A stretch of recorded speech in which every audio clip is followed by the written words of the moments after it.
नमस्कार दोस्तों, हमारे YouTube चैनल में आपका हार्दिक हार्दिक स्वागत है। तो बिना टाइम गवाए हम आज एक नई वीडियो में कक्षा 9वीं विज्ञान का प्रश्न पत्र देखने वाले हैं और साथ ही यहाँ भी देखेंगे कि किस टाइप के क्वेश्चन पूछे गए थे, जो कि आने वाले प्रश्न पत्रों के लिए हम इसी पैटर्न के साथ तैयारी कर सके। तो चलिए शुरू करते हैं बिना टाइम गवाए। ये प्रश्न पत्र है यहाँ पे सेट नंबर F है, यहाँ पे 956 कक्षा 9वीं वार्षिक परीक्षा 2024 और 25 के लिए। कोड नंबर यहाँ पे 200 साइंस है यहाँ पे विज्ञान, जो कि यहाँ पे पूरा निर्देश दिया गया किस टाइप के क्वेश्चन पूछे गए यहाँ पे और कितने कितने अंक दिए जाएंगे इसमें। तो अगले देखते हैं प्रश्न क्रमांक पहला। सेट नंबर यहाँ पे F है, यहाँ पे अलग अलग जिले में अलग अलग सेट आया होगा आपको, तो देख लेगा अपने हिसाब से। तो प्रश्न क्रमांक पहला देखते हैं यहाँ पे सही विकल्प चुनकर लिखिए। तो सही विकल्प चुनकर लिखिए। तो यहाँ पे पहला प्रश्न पूछा है यहाँ पे निम्नलिखित में से किस पदार्थ का संपीड़न कर सकते हैं। तो किसका संपीड़न कर सकते हैं अपन? वायु का कर सकते हैं। अगला प्रश्न पूछा गया था यहाँ पे विलियन का उदाहरण है। तो विलियन का उदाहरण क्या है यहाँ पे? टिंचर और आयोडीन है, जो कि विलियन का उदाहरण है। साथ में यहाँ पे दूध भी आएंगे, लेकिन कंफ्यूज करने वाले हम तो आ जाएंगे यहाँ पे ऑप्शन नंबर यहाँ पे टिंचर और आयोडीन। इस तरीके से आपके यहाँ पे आंसर लिखना था। अगला तीसरा प्रश्न यहाँ पे परासरण में किसके अणुओं की गति होती है। तो किसके अणुओं की गति होती है? जल के अणुओं की गति होती है। इस तरीके से आपके यहाँ पे अगला प्रश्न देखते हैं बल का एसआई मात्रक है। तो मात्रक क्या हो जाएगा? ऑप्शन नंबर ए सही हो जाएगा, इसका राइट आंसर हो जाएगा यहाँ पे किलोग्राम मीटर प्रति सेकंड के पावर माइनस का 2, इसका राइट आंसर हो जाएगा। अगला प्रश्न दिया यहाँ पे पृथ्वी के गुरुत्वीय त्वरण का मान है। तो पृथ्वी के गुरुत्वीय त्वरण यहाँ पे जी का मान कितना है? स्मॉल जी का मान क्या है? 9.8 मीटर प्रति सेकंड के पावर माइनस का 2। और त्वरण का एसआई मात्रक होता है यहाँ पे, त्वरण का एसआई मात्रक होता है मीटर प्रति सेकंड के पावर 2 होता है। और ऊपर जाएगा तो क्या हो जाएगा? इसका माइनस हो जाएगा यहाँ पे, इस तरीके से माइनस का 2। इस तरीके से इसका एसआई मात्रक होता है। तो गुरुत्वीय त्वरण का भी एसआई मात्रक हो जाएगा मीटर प्रति सेकंड के पावर माइनस का 2। अगले प्रश्न पर बढ़ते हैं। प्रश्न क्रमांक यहाँ पे 6वां दिया है व्यावसायिक मधु उत्पादन में निम्नलिखित में से किस मक्खी का उपयोग किया जाता है। तो किस मक्खी का उपयोग किया जाता है? और नंबर ऑप्शन सही हो जाएगा एपिस सेनेरा इंडिका। एपिस सेनेरा इंडिका सही आंसर हो जाएगा इसका। अगले प्रश्न पर बढ़ते हैं। प्रश्न क्रमांक दूसरा यहाँ पे रिक्त स्थानों की पूर्ति कीजिए। तो रिक्त स्थानों की पूर्ति में यहाँ पे पहला प्रश्न देखते हैं। तो पहला प्रश्न पूछा गया था ठोस के खालिस्तान। तो खालिस्तान में क्या जाएगा? यहाँ पे तापमान को बढ़ाने पर उसके कणों की गतिज ऊर्जा क्या हो जाती है? बढ़ जाती है। तो उसकी गतिज ऊर्जा बढ़ जाती है, तो यहाँ पे क्या लिखा था? तापमान, इसका राइट आंसर हो जाता है। अगला प्रश्न यहाँ पे इसी में दूसरा देखते हैं परमाणु का आकार बहुत क्या होता है? छोटा होता है। तो यहाँ पे आ जाएगा आंसर छोटा होता है। अगला प्रश्न देखते हैं। तीसरा प्रश्न यहाँ पे श्वास नली में स्तंभाकार एपिथेलियम ऊतक में खालिस्तान होते हैं। तो खालिस्तान क्या होते हैं? रेखाएं होते हैं। अगले यहाँ पे चौथा नंबर पे वस्तु का भार पृथ्वी के खालिस्तान बल के बराबर होता है। तो किसके बराबर होता है? गुरुत्वाकर्षण बल के बराबर होता है। इस तरीके से आपके आंसर लिखना था। यहाँ पे अगला 5वां नंबर का यहाँ पे प्रश्न में यहाँ पे खालिस्तान हमारे लिए ऊर्जा का सबसे बड़ा प्राकृतिक स्रोत है। तो प्राकृतिक स्रोत कौन सा? यहाँ पे सूर्य, जो कि ऊर्जा प्राप्त होती है, सबसे बड़ा प्राकृतिक स्रोत है ऊर्जा का। अगला प्रश्न है 6वें नंबर का पशुधन के प्रबंधन को खालिस्तान कहते हैं। तो क्या कहते हैं? पशुपालन कहते हैं। पशुपालन यहाँ पे ना लगाना बोल गया, यहाँ पे पशुपालन कहते हैं। इस तरीके से आपके यहाँ पे आंसर लिखना था। अगले प्रश्न पर बढ़ते। प्रश्न क्रमांक तीसरा है। तो तीसरा में यहाँ पे सही जोड़ी मिलाई। तो प्रश्न क्रमांक तीसरा में सही जोड़ी स्तंभ नंबर आ और स्तंभ नंबर बा को मिलाना था यहाँ पे। तो पहला प्रश्न का यहाँ पे जॉन डाल्टन, तो इसका हो जाएगा राइट आंसर परमाणु सिद्धांत। रदरफोर्ड का होगा यहाँ पे परमाणु मॉडल। और इसके बाद पृथ्वी क्या करती है? वृत्ति गति करती है। इस तरीके से इसका आंसर होगा वृत्ति गति। ऊर्जा का ऐसा मतलब क्या होता है? जूल होता है। अगला 5वां नंबर का आवृत्ति का ऐसा मतलब यहाँ पे हर्ट्ज से होता है। अगला है मूंग यहाँ पे उर्वरक नहीं आएगा, ये क्या है? हरी खाद है। हरी खाद यानी कि यहाँ पे मूंग के माध्यम से यहाँ पे जो डंठल बच जाता है हरी खाद का निर्माण होता है। इस तरीके से आपको आंसर लिखना था। अगले प्रश्न पर बढ़ते। प्रश्न क्रमांक यहाँ पे देखते हैं। प्रश्न क्रमांक चौथा में देखते हैं यहाँ पे एक वाक्य या शब्द में उत्तर लिखिए। एक वाक्य या एक शब्द में उत्तर लिखना था। तो आपको किस प्रकार से लिखना था ये देखते हैं अपन। पहला प्रश्न दिया यहाँ पे। पहला प्रश्न में विसमांगी मिश्रण के अवयवों को पृथक करने के लिए कौन सी विधि का प्रयोग करेंगे। तो कौन सी विधि का प्रयोग करेंगे? यहाँ पे मैंने 3-4 विधियां लिखा मैंने, निस्पंदन, चुंबकीय पृथक्करण, छानना और हाथ से चुनना। इस तरीके से तुम लोग यहाँ पे लिख सकते हो। कोई एक लिखना था आपको, यहाँ पे एक वाक्य में उत्तर पूछा था। अगला प्रश्न यहाँ पे दूसरा नंबर का है परमाणु द्रव्यमान इकाई के रूप में किस परमाणु के द्रव्यमान के 1/12वें भाग को मानक के रूप में लिया गया है। तो किसको लिया गया है? कार्बन को, जो कि 1/12वें भाग के मानक के रूप में लिया जाता है। अगला है प्रश्न क्रमांक तीसरा है उस ऊतक का नाम लिखिए जो हमारे शरीर में गति के लिए उत्तरदायी होती है। तो कौन सा है? यहाँ पे पेशी ऊतक के माध्यम से अपन गति कर पाते हैं। अगला है 14 नंबर का वेग समय ग्राफ के नीचे के क्षेत्र में मापी गई राशि क्या होती है। तो क्या होती है? विस्थापन होती है, जो कि यहाँ पे विस्थापन को दर्शाते हैं। नीचे से मापी जाने वाली राशि विस्थापन हुई। अगला प्रश्न यहाँ पे 5वां नंबर का पानी द्वारा बोतल पर ऊपर की ओर लगने वाले बल का नाम लिखिए। तो कौन सा बल लगता है? उत्प्लवन बल लगता है। और नीचे कौन सा लगता है? यहाँ पे mg लगता है। क्या लगता है? mg, गुरुत्वीय बल। अगला प्रश्न यहाँ पे प्रश्न क्रमांक 6वां सामान्य मनुष्य के कानों के लिए श्रव्यतापरास क्या है। तो श्रव्यतापरास कितनी होती है? 20 हर्ट्ज से लेके 20,000 हर्ट्ज। और यहाँ पे दूसरा मान भी होता है यहाँ पे 20 हर्ट्ज से लेके 20 किलो हर्ट्ज। तो किलो आएगा तो यहाँ पे 1000 हटा देना है तुमको, और 1000 लिखना तो यहाँ पे किलो को हटा देना। इस तरीके से यहाँ पे 20 हर्ट्ज से लेके 20,000 हर्ट्ज के बीच में होती है इसकी श्रव्यतापरास सुनने की शक्ति। अगले प्रश्न की ओर बढ़ते। प्रश्न क्रमांक 5वां सत्य और असत्य चुनकर लिखिए। तो अगले इसमें देखते हैं। पहला प्रश्न यहाँ पे मिट्टी के कण एक समान होते हैं। तो मिट्टी के कण एक समान नहीं होते, जो कि असत्य है। अगले प्रश्न देखते हैं यहाँ पे इलेक्ट्रॉन का द्रव्यमान प्रोटॉन से लगभग 1/में 2000 गुना होता है। 2000 गुना नहीं होता, असत्य है। यहाँ पे कितना होता है? 1/में 1837 गुना होता है। अगला तीसरा प्रश्न देखते हैं प्याज की झिल्ली की कोशिकाएं एक समान नहीं होती है, जो कि असत्य है। एक समान होती है, यहाँ पे असत्य आएगा। ये भी असत्य, ये भी असत्य। पहला दूसरा तीसरा असत्य। चौथे नंबर प्रश्न की ओर बढ़ते। एकांक समय में चाल को औसत चाल कहते हैं। तो क्या हो जाएंगे? इसका सत्य है। 5वें नंबर प्रश्न की ओर बढ़ते हैं द्रव का घनत्व हाइड्रोमीटर से मापते हैं, जो कि सत्य है। अगला है इसमें प्रश्न क्रमांक 6वां पराध्वनि संसूचक अवस्रव तरंगों का उपयोग करता है, जो कि सत्य है। इस तरीके से आपके ऑब्जेक्ट पूरे 30 में 30 सही होते हैं। अगले प्रश्न की ओर बढ़ते। प्रश्न क्रमांक 6वां है, जो कि थ्योरिकल है। तो पहला प्रश्न देखते हैं यहाँ पे कि 6वां क्वेश्चन में एक गोताखोर स्विमिंग पूल में पानी को काटने में सक्षम है। यह अवलोकन पदार्थ के किस गुण को दर्शाता है? लिखिए। तो कौन से गुण को दर्शाते हैं? यहाँ पे कणों के बीच में रिक्त स्थान होने को दर्शाता है। किसको दर्शाता है? कणों के बीच में पानी के जो कण होते हैं उसमें क्या होते हैं? रिक्त स्थान होते हैं। यहाँ पे ठोस में क्या होते हैं? पास होते हैं इसके कण, लेकिन पानी में क्या होते हैं? रिक्त स्थान होने के कारण क्या होते हैं? गति अवस्था में लाने में आसानी होती है गोताखोर को। इस तरीके से यहाँ पे लिखना था। यहाँ पे किस गुण को दर्शाता है, तो कणों के बीच में क्या होता है, रिक्त स्थान को दर्शाता है, जो कि कणों के बीच में आकर्षण बल भी क्या होता है, कमजोर होता है। इस कारण से यहाँ पे क्या होता है, गोताखोर स्विमिंग पूल में पानी को आसानी से काटने में सक्षम होता है।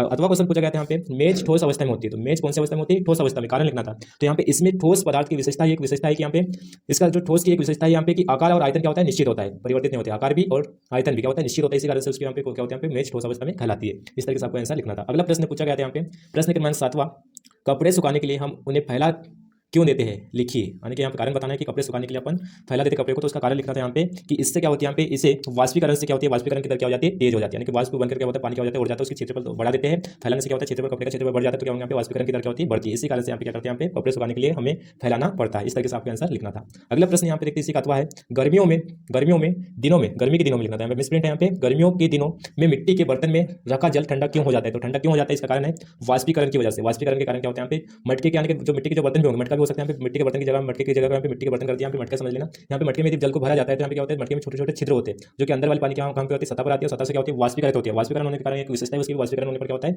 अंदर वाला जो भी जल होगा क्या होगा, ठंडा होगा। इसी कारण से क्या होता है, गर्मियों के दिनों में मिट्टी के बर्तन में रखा जल ठंडा हो जाता है। इस तरीके से आपको आंसर लिखना था। अगले प्रश्न की ओर बढ़ते हैं। प्रश्न क्रमांक 8वां है, 8वें में यहाँ पे निम्नलिखित सूत्र में कितने परमाणु विद्यमान है, तो निम्नलिखित सूत्र में कितने परमाणु विद्यमान है, तो कितने परमाणु विद्यमान है इसकी गिनती करके आपको यहाँ पे लिखना था। यहाँ पे ऑक्सीजन की संख्या कितनी है, यहाँ पे 4 है, सल्फर की संख्या कितनी है, यहाँ पे 1 है, और 4 और 1 कितना जाएंगे, यहाँ पे 5, और पोटेशियम की संख्या कितनी है, यहाँ पे 2 है, तो 5 और 2 कितना जाएंगे, यहाँ पे 7। टोटल यहाँ पे कितनी परमाणु विद्यमान है, यहाँ पे 7 है।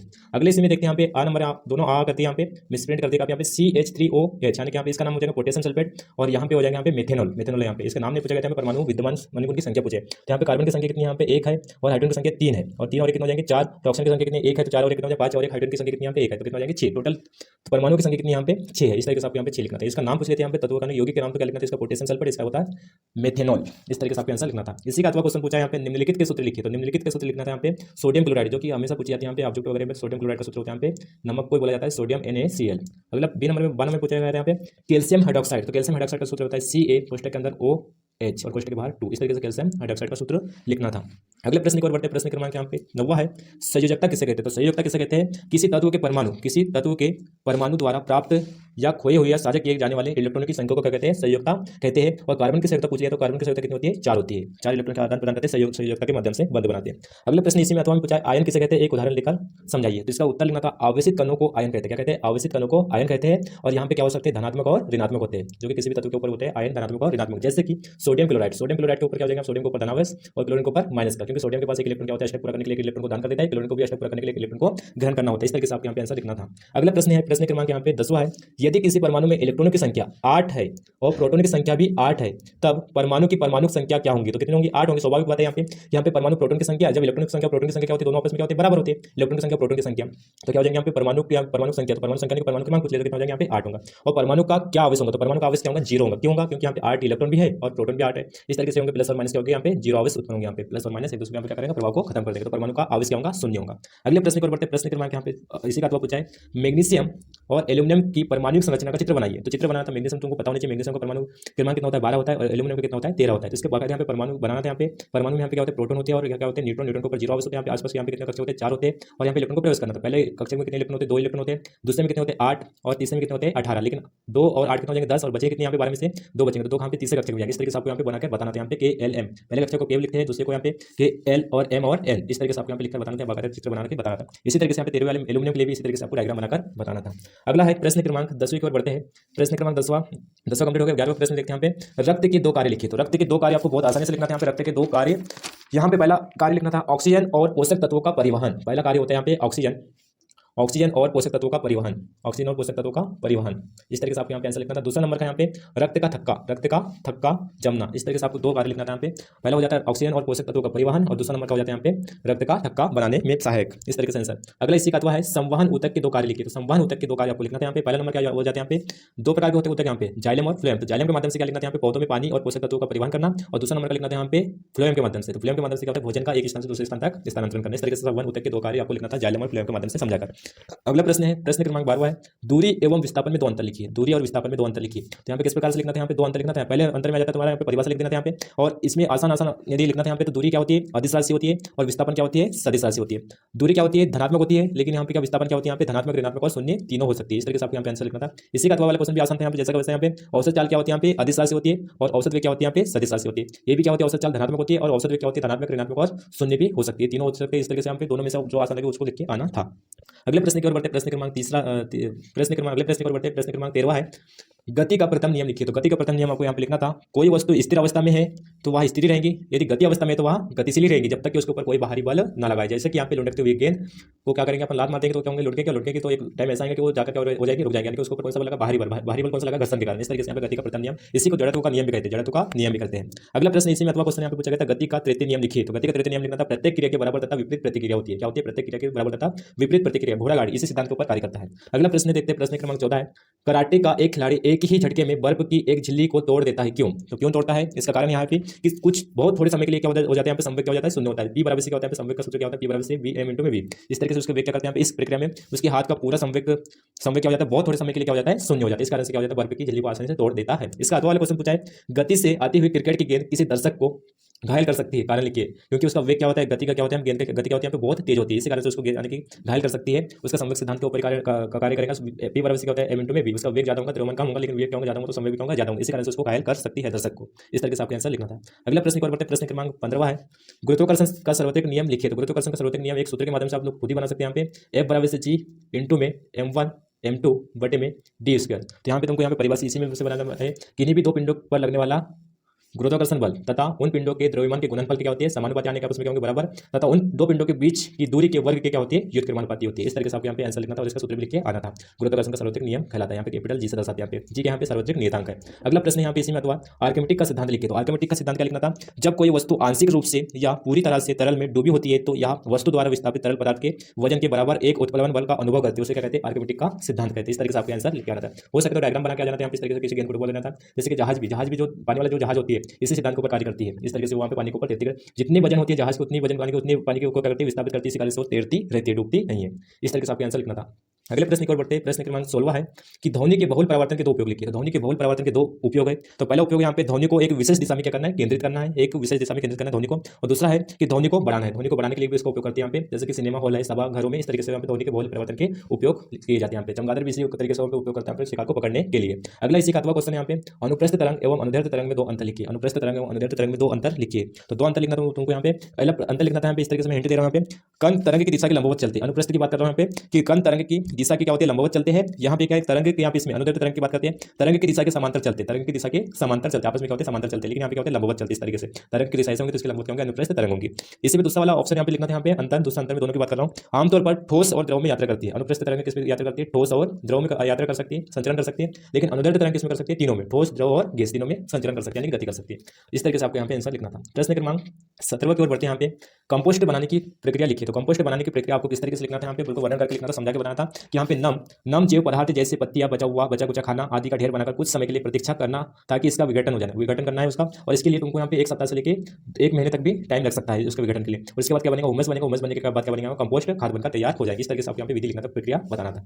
इसी का अथवा क्वेश्चन दिया है यहाँ पे, मुर्गी पालन के प्रबंधन की दो प्रणाली लिखी। तो मुर्गी पालन की दो प्रणाली लिखना था यहाँ पे। एक तो आमतौर पर अपन साधारण इस तरीके से अपने उचित व्यवस्था करके यहाँ पे आवास की व्यवस्था करके, भोजन की व्यवस्था करके मुर्गी पालन कर सकते हैं। दूसरे एक विधि है इसमें कि वैज्ञानिक तरीके से पोल्ट्री फार्म का एक बिल्कुल व्यवस्था करना है वहाँ पे, बाकायदा उसको बिल्कुल अच्छी तरीके से यहाँ पे वैज्ञानिक रूप से उसको तैयार करके उसको बोलते हैं पोल्ट्री फार्म प्रबंधन। इस तरीके से दो प्रणालियों के माध्यम से तुम लोग मुर्गी पालन कर सकते हैं। इस तरीके से आपको यहाँ पे लिखना था। अगला प्रश्न यहाँ पे क्वेश्चन नंबर 18 है, समस्थानिकों के तीन अनुप्रयोग लिखिए। तो समस्थानिक के तीन अनुप्रयोग लिखना था यहाँ पे। पहला लिखना था यहाँ पे यूरेनियम का उपयोग। तो यूरेनियम का उपयोग यहाँ पे करते हैं अपन, यहाँ पे परमाणु ऊर्जा के रूप में, यानी कि ऊर्जा में करते हैं, ईंधन के रूप में यूरेनियम का उपयोग। दूसरा लिखना था यहाँ पे चिकित्सा के क्षेत्र में कोबाल्ट का उपयोग करते हैं, चिकित्सा के क्षेत्र में। और तीसरा नंबर का लिखना था यहाँ पे आयोडीन, आयोडीन है घेंघा रोगों के उपचार में करते हैं। इस तरीके से आपको यहाँ पे तीन अनुप्रयोग लिखना था यहाँ पे। और चौथा लिखना था यहाँ पे 4 ही नंबर का आता है यहाँ पे, भू विज्ञान के लिए भी करते हैं, भू विज्ञान के क्षेत्र में भी करते हैं, कार्बन 14 का उपयोग करते हैं। इस तरीके से आपके यहाँ पे आंसर लिखना था, समस्थानिकों के तीन अनुप्रयोग लिखिए।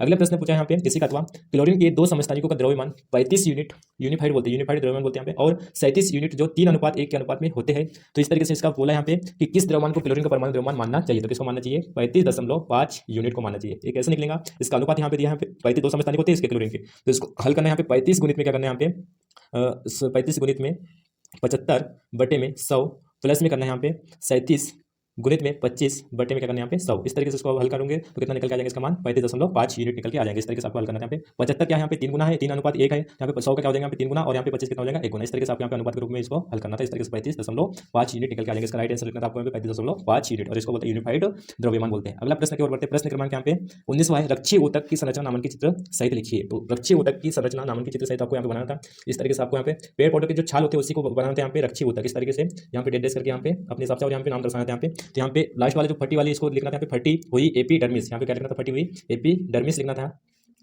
यहाँ पर प्रश्न पूछा गया था यहाँ पे अस्थि एवं उपस्थिति में 3 अंतर लिखिए। अस्थि एवं उपस्थिति में 3 अंतर लिखिए। तो यहाँ पे लिखना था यहाँ पे पहला मैं अंतर बता रहा हूँ। यहाँ पे पहला अंतर लिखना था अस्थि में कि यह क्या होती है, कठोर होती है, या क्या होती है, लचीली होती है।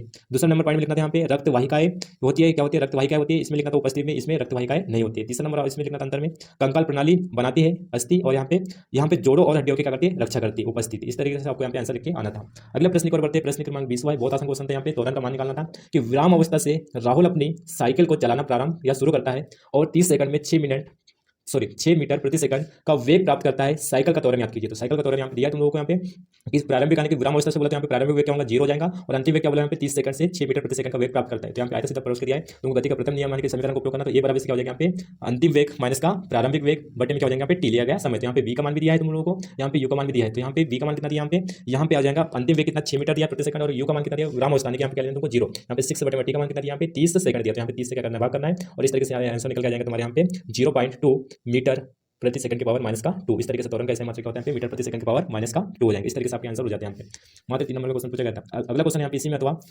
निम्नलिखित में से कौन सी अवस्थाएं संभव है। तो कौन सी अवस्था है, तीनों संभव है, पहला भी, दूसरा भी और तीसरा भी। इस तरीके से आप लिखना, कोई वस्तु जिसका त्वरण नियत हो परंतु वेग शून्य हो, जो कि संभव है। कोई त्वरित वस्तु एक समान चाल से गति कर रही हो, तो ये भी क्या है, संभव है। कोई वस्तु निश्चित दिशा में गति कर रही हो तथा त्वरण उसके लंबवत हो, ये भी संभव है। इस तरीके से आपको तीनों को संभव करके आना था। यहाँ पे 70 करके भी आ जाते तब पूरे नंबर मिल जाते। इस तरीके से आपके आंसर लिखना था। अगले प्रश्न की ओर बढ़ते। प्रश्न क्रमांक 21वां यहाँ पे मिश्रण एवं यौगिक में 4 अंतर लिखे। बहुत फेमस क्वेश्चन यहाँ पे मिश्रण एवं यौगिक में 4 अंतर लिखे। तो मिश्रण और यौगिक में क्या अंतर लिखना था यहाँ पे मैं शॉर्टकट में बता रहा हूँ। यहाँ पे पहला अंतर लिखना था मिश्रण में संगठन क्या हो जाता है, परिवर्तन होता है। यहाँ पे संगठन परिवर्तन होता है, इसमें संगठन परिवर्तन नहीं होता है, यहाँ पे स्थायी होता है। क्या होता है, संगठन स्थायी होता है, कोई परिवर्तन नहीं होता। द्रव्यमान संरक्षण के नियम के अनुसार द्रव्यमान को नहीं तो उत्पन्न किया जा सकता है, नहीं तो नष्ट किया जा सकता है, उसको केवल एक रूप से दूसरे रूप में परिवर्तित कर सकते हैं। इस तरीके से स्थायी होते हैं। यहाँ पे इसको भौतिक विधि द्वारा बनाया जा सकता है मिश्रण को, यौगिक को भौतिक विधि द्वारा नहीं बनाई जाती, किसके द्वारा बनाई जाती है, रासायनिक विधि द्वारा बनाई जाती है।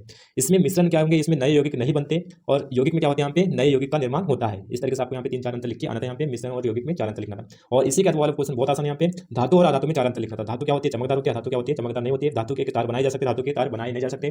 धातु क्या होती है, तन्य होती है, धातु क्या होती है, तन्य नहीं होती है। धातु में आ जाएंगे तुम्हारे यहाँ पे सिल्वर, गोल्ड, और धातु में आ जाएंगे लकड़ी और प्लास्टिक। इस तरीके से आपको अंतर लिखना था। बहुत आसान क्वेश्चन था, 4 नंबर का। 4 नंबर आराम से ले सकते हैं। मिश्रण यौगिक में अंतर नहीं पता तो धातु और अधातु में अंतर लिखकर आ सकते थे, और लिखे भी होंगे। अगले प्रश्न को बढ़ते। प्रश्न क्रमांक 22वां है, युग्मकों के बनने के लिए किस प्रकार की कोशिका का विभाजन होता है और नामांकित चित्र द्वारा स्पष्ट कीजिए। तो इसमें क्या करना था तुमको, अर्धसूत्री विभाजन का उपयोग करने के विभाजन होता है। यहाँ पे क्या बोला उसने, युग्मकों के बनने के लिए। तो क्या कहते हैं इसका अर्धसूत्री विभाजन, जो कि यौन कोशिकाओं में होता है। किसमें होता है, यौन कोशिकाओं में होती है। इसमें क्या होता है, अंतः निषेचन होता है, इसके माध्यम से क्या होता है, यहाँ पे अर्धसूत्री विभाजन होता है। इससे संतति का निर्माण होता है। क्या होता है, संतान का निर्माण होता है, जो कि वंश को वृद्धि के लिए सहायक होती है, एक वंश को दूसरे वंश में वृद्धि करने में सहायता करती है। इस तरीके से डायग्राम बना था। इसमें क्या होता है, यहाँ पे एक युग्म होता है, इसमें क्या होता है, 2 जोड़े हुए इस तरीके से विभाजित होता है। फिर इसके भी क्या होते हैं, 2 विभाजन होते हैं। इस तरीके से क्या होते हैं, आगे बढ़ते जाते हैं। इस तरीके से संतति का निर्माण होते रहता है। इस तरीके से आप यहाँ पे अर्धसूत्री विभाजन का डायग्राम के साथ तुमको नामांकित चित्र बनकर बताना था। अगले प्रश्न पर बढ़ते हैं। इसमें अथवा पादप कोशिका का नामांकित चित्र। तो पादप कोशिका का नामांकित चित्र बनाता है, जंतु कोशिका का नामांकित चित्र नहीं बोलते हैं। पादप कोशिका का नामांकित चित्र बनाना था। इस तरीके से आपको बात करते हैं, यहाँ पे नामांकित चित्र बनाना था, इस तरीके से बनाना था। अगला क्वेश्चन के ऊपर बढ़ते। प्रश्न क्रमांक यहाँ पे 23वां है, एक कुली न्यूमेरिकल से यहाँ पे एक कुली 10 kg का बोझ धरती से 2 मीटर ऊपर उठाकर अपने सिर पर रखता है, उसके द्वारा बोझ पर किए गए कार्य का फलीकरण कीजिए। तो क्या करना है, यहाँ पे कार्य का मान याद करना था, कितना कार्य किया। तो हमको पता है कि W बराबर से क्या होता है, W बराबर से होता है F इंटू में S। क्या होता है, F इंटू में S। यहाँ पे वर्क है, F के यहाँ पे फोर्स है, S के यहाँ पे विस्थापन। इस तरीके से यहाँ पे, और F बराबर से होता है यहाँ पे बल बराबर से क्या होता है, यहाँ पे M इंटू में G होता है। क्या होता है, M इंटू में G। और F की जगह पे यदि तुम लोग M इंटू में G रखोगे और इंटू में S रखोगे यहाँ पे, तो क्या होगा, यहाँ पे M का मान कितना दिया है तुमको, 10 kg दिया, तो 10 यहाँ पे इंटू G का मान हम राउंड फिगर में ले लो, यहाँ पे 10 मीटर प्रति सेकंड की पावर यहाँ पे 2, और इंटू में ले लो यहाँ पे विस्थापन कितना लिया है, 2 मीटर। इस तरीके से, और 10 और 10 गुणित करेंगे तो कितना आएगा, 100, और इंटू में क्या करेंगे, 2 के साथ इंटू करेंगे, 100 के साथ तो कितना आएगा, 200, और यहाँ पे क्या जाएगा तुम्हारा, और कार्य कैसा मतलब होता है, जूल होता है। इस तरीके से आपको यहाँ पे आंसर लिख के आना था। 4 नंबर क्वेश्चन था। यहाँ पे बहुत आसान क्वेश्चन था। यहाँ पे बस आपको सूत्र का उपयोग करना था, और जी का मान याद होना चाहिए। यहाँ पे तो कितना, यहाँ पे 9.8 होता है, लेकिन यहाँ पे राउंड फिगर में लेते हैं, यहाँ पे 10 रखना था यहाँ पे, क्योंकि दिया नहीं था यहाँ पे, 9.8 रखना था करके। अगले प्रश्न इसी में तो प्रश्न पूछा है, निम्नलिखित की परिभाषा लिखिए। तो निम्नलिखित की परिभाषा लिखना था यहाँ पे, कार्य, गतिज ऊर्जा, शक्ति और स्थितिज ऊर्जा। तो कार्य किसी भी कार्य को करने के क्षमता को कहते हैं कार्य, और कार्य करने के लिए ऊर्जा की आवश्यकता होती है। उसको क्या करेंगे, किसी भी कार्य को करने के लिए यहाँ पे एक स्थान से दूसरे स्थान तक विस्थापन होना जरूरी है, उसके चलते हैं। अगला यहाँ पे गतिज ऊर्जा। तो गति यानी किसी वस्तु की गति के कारण जो ऊर्जा प्राप्त होती है उसको कहेंगे अपन गतिज ऊर्जा। तो गतिज ऊर्जा का सूत्र होता है यहाँ पे काइनेटिक एनर्जी बोलते हैं इसको, काइनेटिक एनर्जी यहाँ पे इंग्लिश में लिखा भी नीचे काइनेटिक एनर्जी। तो के ई बराबर से क्या हो जाएगा यहाँ पे 1/2 एम वी स्क्वायर, एम यहाँ पे द्रव्यमान है और यहाँ पे वी क्या है, वेग है, वेलोसिटी। इस तरीके से आपको यहाँ पे सूत्र के साथ यहाँ पे आंसर भी आने की परिभाषा लिख के आना था। अगले यहाँ पे 7 नंबर के यहाँ पे शक्ति, तो कार्य करने की दर को क्या कहते हैं, शक्ति कहते हैं। और पी बराबर से क्या हो जाएगा, पी बराबर से डब्ल्यू बटे में क्या हो जाएगा पे टी, डब्ल्यू के यहाँ पे कार्य बटे में क्या हो जाएगा टी, यानी टी यानी कि समय। इस तरीके से आपको यहाँ पे सूत्र के साथ आंसर लिखना था, परिभाषा में। अगले यहाँ पे शक्ति का ऐसा मतलब क्या होता है, वाट होता है, और गतिज ऊर्जा का ऐसा मतलब क्या होगा, यहाँ पे गतिज ऊर्जा, ऊर्जा का ऐसा मतलब क्या होगा, जूल होगा। यहाँ पे जूल होगा। और स्थिर ऊर्जा क्या कहेंगे कि किसी वस्तु की स्थिति के कारण जो ऊर्जा प्राप्त होती है जिसको क्या कहेंगे अपन, स्थितिज ऊर्जा। जैसे कि स्प्रिंग, जो कि स्प्रिंग को क्या कहेंगे अपन, दबा देंगे तो उसको अपने स्थान में फिर से आ जाएंगे, उसको क्या बोलेंगे, स्थिति के कारण ऊर्जा प्राप्त होती है। और जैसे कि यहाँ पे गतिज ऊर्जा में क्या लिखते हैं तुम लोग, लुढ़कती हुई गेंद, जो कि गति कारण ऊर्जा प्राप्त होती है। इस तरीके से आपको यहाँ पे पूरे आंसर लिखा था। एक को समझाना तो 1 नंबर, दूसरे तीसरे 4 को समझाना तो 1 नंबर के थे क्वेश्चन। इससे आसान तो क्वेश्चन तो ये वाला था, 23वां मेन वाला क्वेश्चन, 10 kg बोझ वाला। बस डब्ल्यू बराबर से सूत्र को उपयोग करना, 200 जूल तुम्हारा आंसर फाइनल। इसमें गलती हो सकती है, इसमें गलती होने की संभावना कम है, इसमें पहले वाले में। इस तरीके से आपके क्वेश्चन बहुत अच्छे होंगे, बहुत अच्छे से किए होंगे। और इसी तरीके से वीडियो देखने के लिए हमारे चैनल को सब्सक्राइब करना ना भूलें और शेयर करना ना भूलें और लाइक करना। इसी के साथ मिलते हैं नेक्स्ट वीडियो में, तब तक के लिए नमस्कार।